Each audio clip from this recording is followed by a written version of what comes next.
Right now at 11 a.m., breaking news in the death of legendary actor Gene Hackman. ABC News has obtained the search warrant for his New Mexico home. The door wasn't just sealed, it was welded shut from the outside, and the symbols carved into it. Not standard, not military, not even cultish. As the agents forced it open, one looked back and whispered, "We shouldn't be down here." What they found behind that door made seasoned operatives go pale, not because it was illegal, but because it looked like something the Pentagon would bury and never admit existed.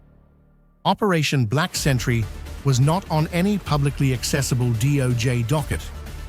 Triggered after a forensic audit of deceased actor Gene Hackman's property filings, a redacted report flagged a series of unexplained subcontractor payments and geologic anomalies beneath the estate. Lead Field Command, FBI Critical Incident Response Group, CIRG, augmented by 2 retired JSOC consultants due to suspected high-risk counterintelligence exposure. Mission objective: conduct deep ground penetration survey beneath Hackman's New Mexico mansion. Search for evidence tied to archived Operation Sanguine Mirror, an investigation buried in 1991. Entry was granted under federal post-mortem authority. Intel review cited satellite IR anomalies recorded in 2020 to 2022 showing intermittent thermal flares from beneath the residence's foundation. Local authorities were kept in the dark. The perimeter was secured under the guise of a historical preservation assessment, with false permits issued through a shell LLC. Drones established perimeter overwatch, while interior access was handled via optical fiber probe. No heavy machinery was authorized. This was to be surgical. Any overt movement risked alerting unknown parties or activating possible dead man's triggers embedded in the floor plans. Subsurface access points were located using outdated blueprints sourced from a decommissioned zoning archive, maps believed to be erased. Staging began at 0300 hours. Agents arrived in staggered blacked-out convoys. Communications were run through secure, non-attributable SATCOM uplinks. Entry to the lower basement was made through a wine cellar wall, which, under closer inspection, was a false panel shielding an iron elevator shaft. Descent was slow. Elevator mechanisms had long since rusted, forcing the team to rappel 120 feet beneath surface level. CO2 sensors recorded irregular airflow.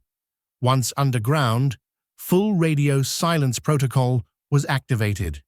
The compound beneath was larger than expected, over 2,400 square feet of hollowed granite chamber. The space had power, barely. Flickering filament bulbs ran along the wall, drawing from what appeared to be a self-contained generator still active despite decades of neglect.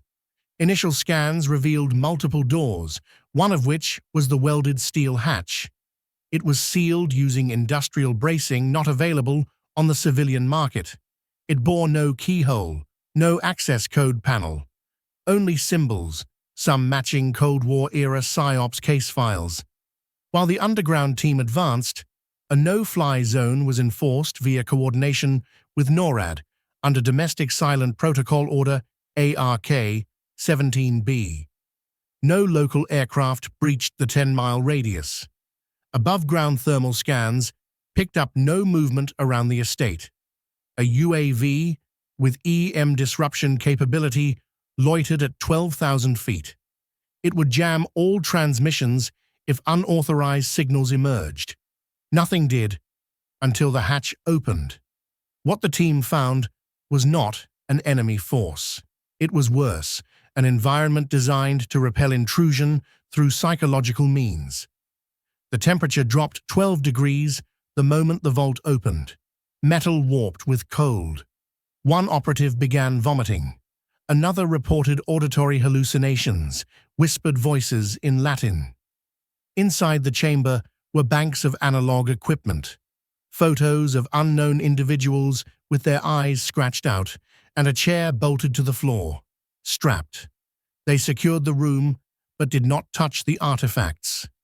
They called for a containment unit. The chamber's rear wall had one final hatch, a safe. Not digital, mechanical. It required 3 keys. 2 were found, one taped under the bolted chair, one behind a loose brick in the wall. The third was inside a vial labeled "For Release Only." They opened it.